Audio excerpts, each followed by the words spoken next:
Fanondrana karazana sokatra izay tsy misy afa-tsy eto Madagasikara, antsokosoko, misy 5 amin'izao fotoana izao no efa nahiditra-ponja noho ny fahombiazan'ilay tetikasa alarma izay sahan'ny Alliance Voarigasy sy ireo mpiara-miombon'antoka aminy.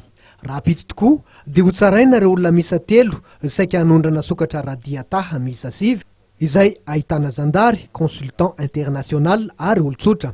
Voasambotra tamin'ny 20 Novambra 2010 lasa teo izy ireo. Ireo olon'ireo zany dia nilaza fa hoe manana sokatra zareo. Sokatra izay lazainy fa angonoka ireo sokatra ireo zany dia nietreta ambidiny amin'ny teratany vahiny anankiray.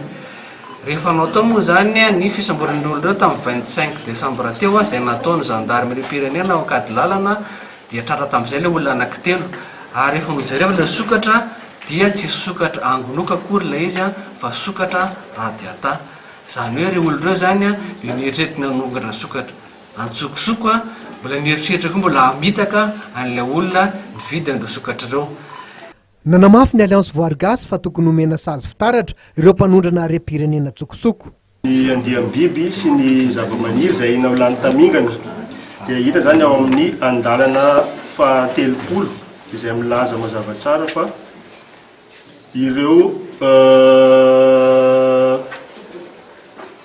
fanondranana sokatra antsokosoko zany dia voasazy higadra voalohany indrindra 2 ka hatramin'ny 10 taona tranomaizina ary andola mandy 100 millions d'ariary à 200 millions d'ariary.